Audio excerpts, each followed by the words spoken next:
باب التسمیه علی کل حال وعند الوقاء. باب دی په بیان د دې چې بسم الله ویل په هر حالات کې په وخت د کوروالی کې.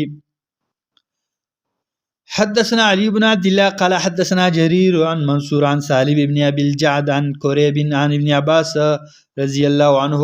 عبد الله بن عباس رضی الله عنه روایت دی چې يبلغ النبي صلی الله علیه وسلم چې عبد الله بن عباس دا حدیث نبی علیہ السلام ته رسي.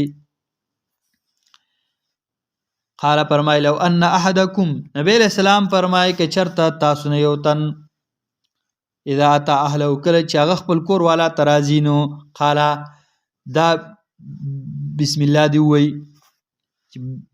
بسم الله اللهم جنبنا الشیطان وجنب الشیطان ما رزقتنا. دعا دی وی چې یا الله ستا په نوم باندې یا الله جدا که زمونږ نه شیطان او جدا کا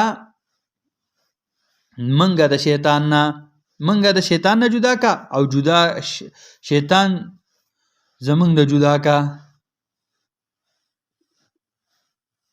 او بل داره چې یا الله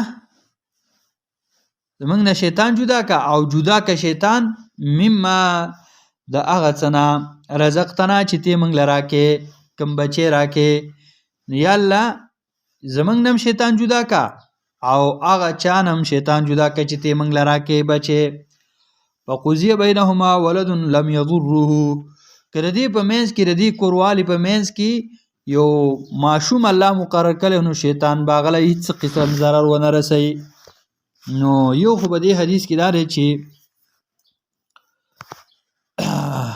بسم الله ویل په هر وخت کې پکار دی، په اوداسه کې هم او په حالات د کوروالی کې چې خپل اهل سره سړی نږدېوالی کوي بسم الله ویل سنت دی. بلې دا پیدا ده چې په دې طریقه باندې کم سړي کوروالی وکړو نو په دې کوروالی کې چې دل الله ماشوم مقرر کړی و هغه به شیطان ضرر نه ورکوي. دا خبره ثابته شوه چې د کوروالی په شروع کې بسم الله ویل ضروری دي. نو د اوداسه په شروع کې به ولې بسم الله ضروری نه وي؟ حال دا چې دام یو عبادت دی، دا اودس هم یو عبادت دی. ځکه علامه مبارک پوری رحم الله وایي د هغه سړي اودس نه کېږي چې بسم الله ونه وایي. نو دا دلیل په دې چې بسم الله ویل په اوداسه کې فرض دي. په دې باندې دا تصریح ده چې د اوداسه په شروع کې بسم الله ویل فرض دي. او دا امام احمد ابن حنبل رحمه الله قول هم دی چې په اوداسه کې بسم الله ویل فرض دي. او دا قول د اهل ظواهر هم دی چې په اوداسه کې بسم الله ویل فرض دي.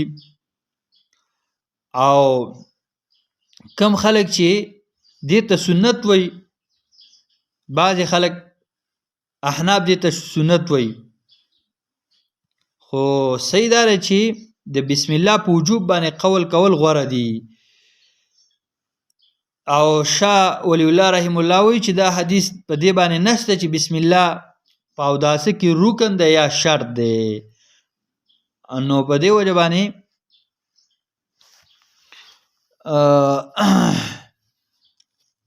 حدیثو کې ډېر دغه راغلی تاکید راغلی دی. او بل دا دی چې د کوروالی په وخت کې دا دعا کول دا مسنونه طریقه ده، ضروری ده. ځکه نن سبا بچو کې هغه نافرمانی نه دي چې د دې اصل کې بنیاد هغه په سنت طریقه نه ایښودی شوی.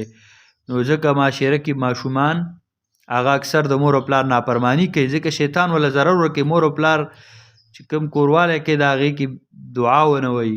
ضروري دا ده چې دعا پکې وویلی شي نو دا بچی به ستا سهار له فرمانبرداري خبره به دې مني او ستا تابعدار به د الله نافرمانی نه به بچي، ګناهونه به نه کوي، بیا وله شیطان ضرر نشي ورکولی، ګناهونه به لږ محفوظ وي، شیطان به پې ډېره غلبه نشي کولی. دا نه چې ګناهونه به تې نه کېږي به تې خو دومره زور به شیطان نه ورکوي.